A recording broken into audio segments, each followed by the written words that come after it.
I recently moved to a new town after receiving a job offer I could not refuse. My wife and kids are following soon, but I have to settle into the new place so things are ready for them when the time comes. Everything about the house, town, and job seems fine, almost too fine. I got a real good offer on the place.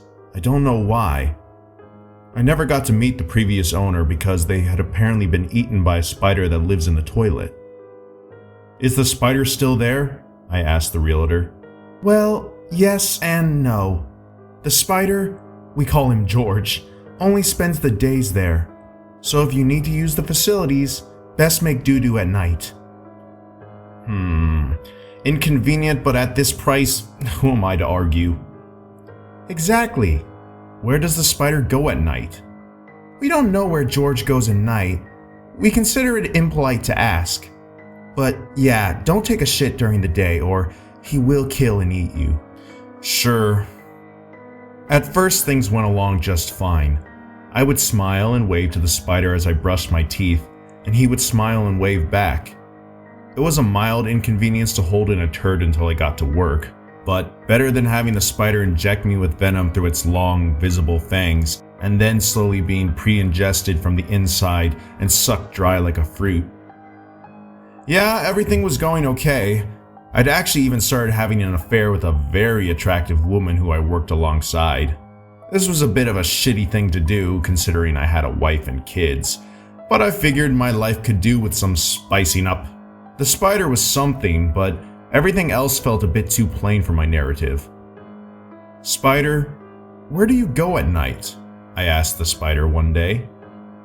Please, call me George, replied the spider. And I'd rather not answer. It's a private matter, and I'm a private individual. Okay, spider, you do you. One day my wife called whilst I was having sex with the attractive lady from my new job.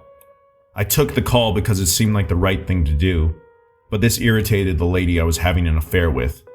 She got up out of bed in a huff and went to the toilet. I was deep in conversation with my wife and wasn't thinking about the possible consequences, having never mentioned to my love affair the fact that during the day a spider liked to sit in my toilet bowl and consume anyone who happened to use it. Oh well, I thought, as the idea finally crossed my mind. The spider is pretty large and seems friendly. No doubt Karen, that's the woman I'm sleeping with, will see him before sitting down and think twice about relieving herself. And she did, thank God. George seems nice, said Karen as she came back into the bedroom. Who is George? I asked. The spider that lives inside your toilet bowl. Oh, him. Yeah, he's a good guy, but try not to use the facilities when he's there as he gets quite antsy. Okay. Did he mention where he goes at night? No, that didn't come up. Another week later, and it was finally time for my family to move in. I hadn't seen them in a long time, and I was really looking forward to it. Everything was ready for them. The kids could go to school, and my wife could settle in doing whatever it is she does while I go to work. My affair with Karen continued. Although dishonest, I had found a capability in me to love two women at the same time.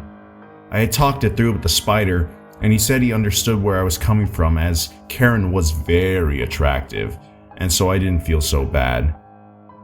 Karen, we can't have dinner or sex tonight as my wife and children are flying in. I have to finish early to let them into the house. That's fine, said Karen.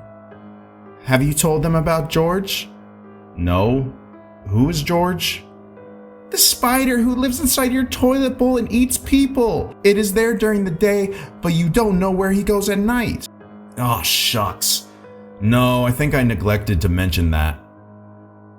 When I got to the house, my life that had been going so well took a turn for the worse.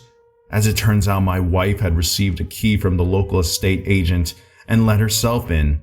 After the long flight they had taken, my wife and kids had all been bursting for the toilet to do a wee or a poo maybe, and not knowing about the spider that lived in the toilet bowl, had gone about their business and had been killed and eaten one by one. What did you do that for, man? I asked the spider.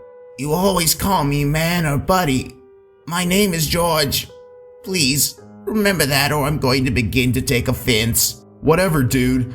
My life was going really well up to this point, and you just killed and ate my family. It's what I do. That's why I'm here.